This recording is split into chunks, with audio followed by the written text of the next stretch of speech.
За сайн байна. Таны өдрийн амгалан айлтгая. Тэгээд улс орны хөгжлийн үндэс бол боловсрол.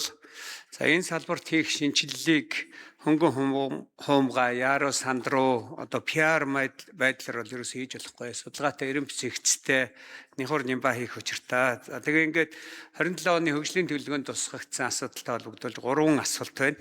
Нэгдүгürt би одоо байнга л ярьж байгаа сургуулийн хүртээмж багшийн хомсдол яриад байгаа.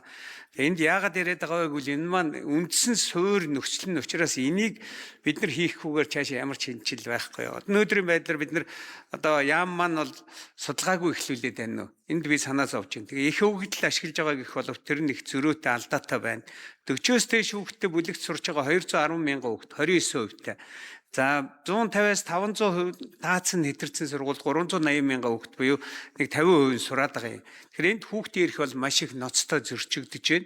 Тэгэхээр 108 сургууль 95 цэцэрлэгийг шинээр барья гэдэг одоо лусан жам гişүүн бид хэд ингээд төлөвлөгөө гаргаад ингээд явсан. Тэгээ энэ төлөвлөлт их алдагдсан байдалтай орж ирсэн.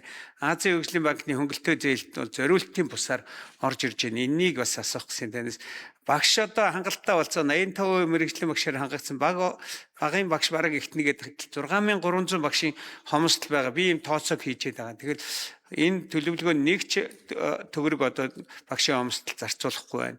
Тэгээ нэг багш нэг компьютергээ хэмэл оюун гэдэг ийм захим шилжилтэнд орох зүйл дээр их бидний энэ төлөвлөлт гаргажээ. Энэ дээр одоо 810 тэрбум төгрөг зарцуулж байгаа. Яам өөрөө хүртэл хорон бүх үйлдвэр барьна гэдэг. Гэтэл дэлхийн нийтээрээ энэ захим шилжилтээс татгалзаад байгаа. За нэг аймагт нэг Кембриж сургууль гэсэн миний 3 дахь асуулт. Тэгээ Кембрижийн 3 сургууль байгаа. Тэгээ энэ маань 1.5 багш нь 50% нэмэгдэлтэй хувьсах зардал нь 3 дахин их ийм ялгарлыг төр өөрөө ингэ санаа. Ерхий сайд хариулъя.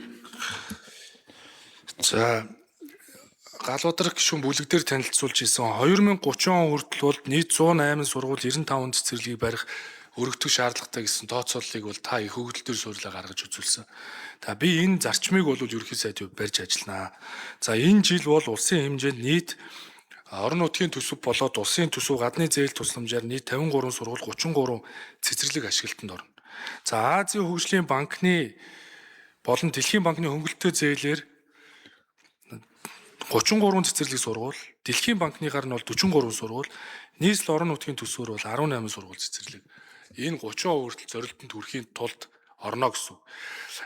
Тэр цахимжилтын асуудал юу юм бэ гэхээр ер нь бол энэ нөгөө гэртээ ойрхон сургууль бол хамгийн сайн сургууль гэдэг зарчим буюу анги дүүргэлт их өндөр байхаар заавал туслах багшгүй болохоор хүүхэд болгонд мэдлэг очих хүрэхгүй байна. Тийм учраас бол энэ хүртээмжийг нэмэгдүүлэх чиглэлээр илүү ажиллая гэдэг зорилгыг бол агуулж байгаа. Тэр хүрээндээ энэ Google Chrome-ийн ноутбукийг бид нөгөө сургуулиуд дээр ширээ болгон дээр хүүхэд болгоны ширээн дээр тавиад үүгээрээ дамжуулаад энэ боловсролын яамны хэрэгжүүлж байгаа одоо мэдлээ одоо тэр персон энтер гэдэг хөтөлбөрүүдийг Google-ээр нь дамжуулаад клаудаар ингээд мэдээллийг нөгөө явбал хөдөө орон нутагт ч гэсэн суманд ч гэсэн хүүхдүүд тэр мэдээллийг авах болцоог бүрдүүлье гэж зорьсон. Энийг бол одоо хөгжлийн банкнаас бид нөгөө лизингийн зарчмаар хүүхэд болгоныг өргөх гэж. Тэр угсрах үйлдвэр барих асуудал бол үнийг бууруулах гэж байгаа зорилготой. Төр бол огт тийм үйлдвэр барихгүй. Google Chrome-ийн ноутбукийг бол тэр угсрах үйлдвэрийг бол гадны талынхаа өөрсдөө угсрах үйлдвэрээ барья гэдэг саналуудыг бол хэлж байгаа. Тэгээ нэг ч гэсэн угсрах үйлдвэр байж ажлын байрыг нэмэгдүүлэх сайн төсөл одоо болно гэж бас итгэлтэй байгаа. Тэрээс төр барихгүй. За Галбаатар гишүүнд 1 минут. Тэгэхээр тэр Кембрижийн сургуулийн хувьд ч гэсэн үзэхэд бид нар одоо туршаад хэрэгжүүлээд олон жил болсон. Тэгвэл энэ одоо дотооддоо нутагшсан байж байгаа энэ нэмийг заавал бид нар энэ гадаадаас өндөр төлбөр төвж энэ төсөл хөтөлбөрүүд аваад ах хэрэг байна. Өнөөдөр Монгол нутагт суурьшсан багш эрдэмтдийнхаа этгээд энийгээ дэлгэрүүлж явах энэ арга хэмжээ. Нөгөө талаас энэ хийж байгаа энэ шилжилтүүд ерөөсөө одоо компьютер та авал гэж байна. Тэгээ энэ чинь 3 жилийн дараа ахаад бас солигдох ёстой. Тэгэхээр энэ төрийн хэмнэлтийн хуулийн үзэл санаанд ч гэсэн хэд тийм өрөлгөн байдлаар юм сонголтгүй тулгаж байгаа хэлбэр ажиглагдаад байгаа.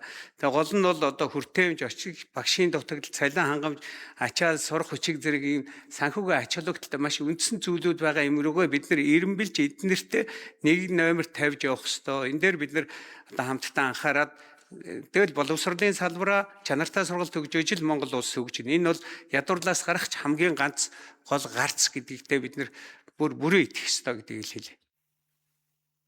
За ерхий сайд хариулъя. Энэ Google-ийн өгсөр үйлдвэр барина гэдэг бол гадны хөрөнгө оруулагч нар өөрсдөө хөсөлтөд аваад үйлдвэр байгуулвал өртгөн буурна гэдэг бол маш сайн жишг шүү дээ. Төв Азийн Монголыг сонирхоод Google өгсөр үйлдвэрээ барина гэвэл энэ Google-ийн анх салбарыг цахим хөгжлийн сайд байхдаа бас анх энэ салбарыг нь байгуулж одоо мянган төгсөгч бэлтжиж байгаа юм. Тэгэхээр энэ бол сайн буюу суманд аслагдсан аймаг орон нутагт тэр Google-ийн Chrome тавиад мэдээлэл аваасаа л гэж би хүсэж байгаа. Кембрижийн хөтөлбөр гэдэг бол Кембрижтэй биш ээ. Дэлхийд даяар IGCSE, A-level, AS level-ийн хөтөлбөрийг явуулдаг Кембриж шиг олон одоо тийм professional body гэж нэрлэдэг байдаг. Эдгээр нэг нь л Кембриж. Тэгэхээр тэр хөтөлбөрийг явуулах эрхийг аваад энд явуулж ивэл ядаж төгсөөд нөгөө нэг тэтгэлэг авах, гадаад дотоодд сурах боломж нь бас малчин ардын хүүхдүүдэд ч гэсэн бий болоосоо. За Монгол Ардын намын